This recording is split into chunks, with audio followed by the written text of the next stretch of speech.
Oh, dear reader, thank yourself for coming to this video to become illuminated to new knowledge.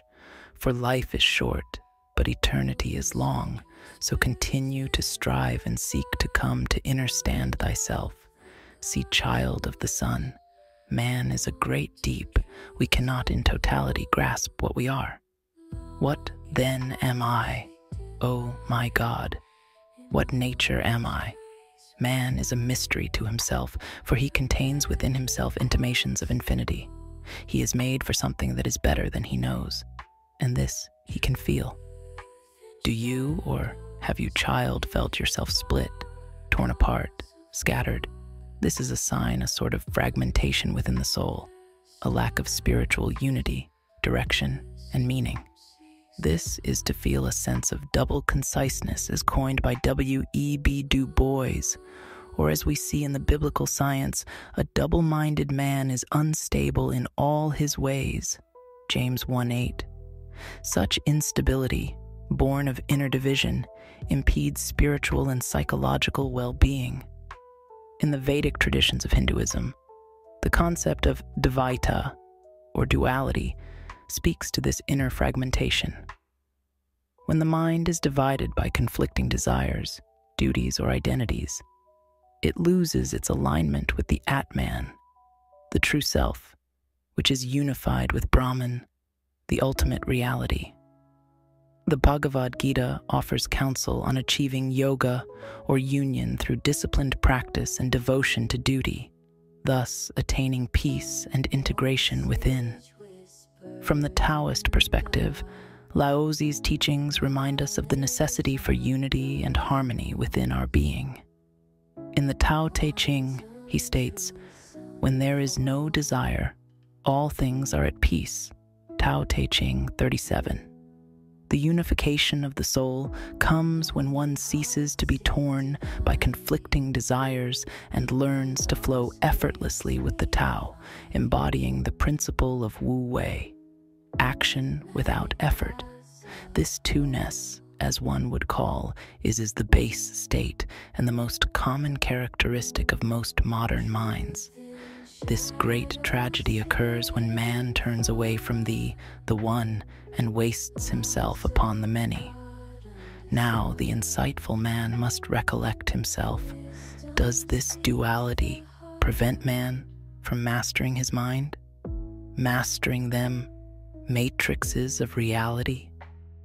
The instability arises when we perceive this duality as a dichotomy, when we identify too strongly with one aspect to the exclusion of the other. This misalignment creates fragmentation within the soul, leading us to a state of imbalance and discontent. A soul in conflict within these polarities is divided, as described by the Apostle Paul, who speaks of the struggle between the flesh and the spirit, Romans 7:18-25. To stabilize oneself within this matrix, one must strive for integration and harmonization of these dual aspects. This is what the ancient sages called the middle path.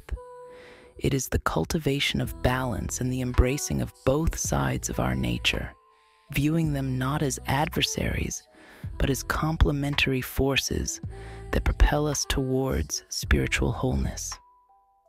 In everyday practice, mindfulness and meditation can serve as gateways to this deeper understanding. In the stillness of meditation, one may observe the ebb and flow of thoughts and emotions, realizing that they are but temporary manifestations of the underlying unity.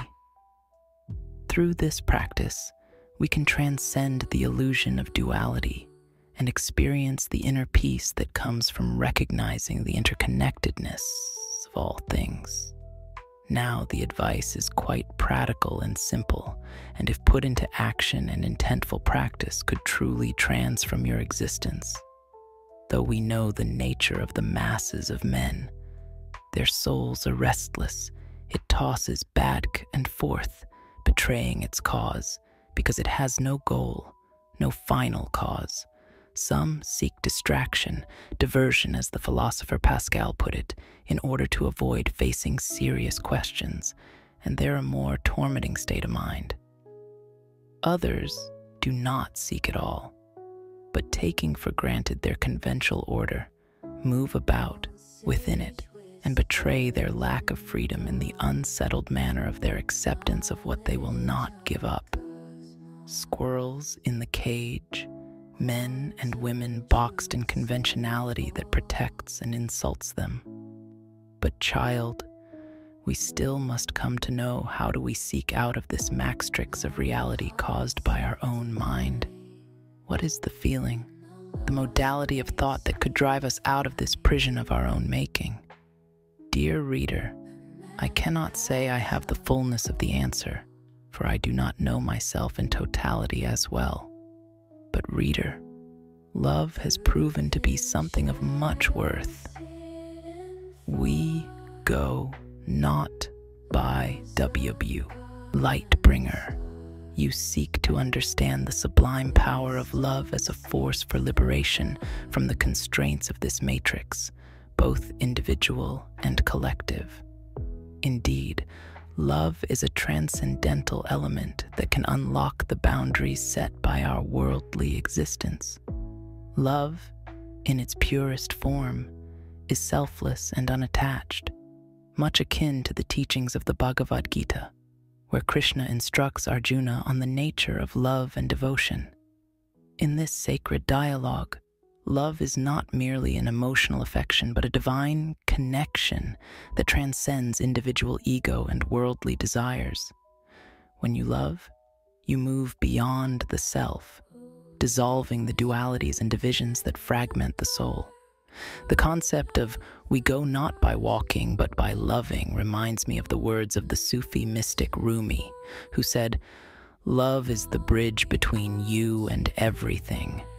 Love has the potency to dissolve the illusion of separateness and duality that often causes restlessness within us. It unites, integrates, and elevates the soul to a higher state of awareness and understanding.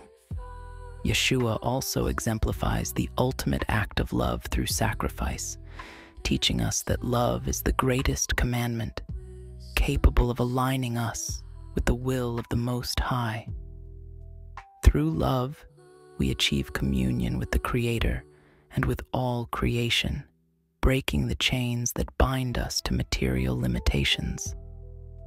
In the teachings of Taoism, love is akin to the Tao itself, something that cannot be fully grasped or contained, yet permeates all things. As Laozi wrote, being deeply loved by someone gives you strength, while loving someone deeply gives you courage. In that sense, love empowers and emboldens us to transcend the illusions of the matrix and seek the ultimate truth. So, dear seeker, love is indeed the motive and the force that propels us beyond our individual and collective limitations. It is not a mere sentiment, but a profound state of being that aligns us with the cosmic order, guiding us towards our true purpose and ultimate freedom. In love, we find our direction, our reason, and our liberation.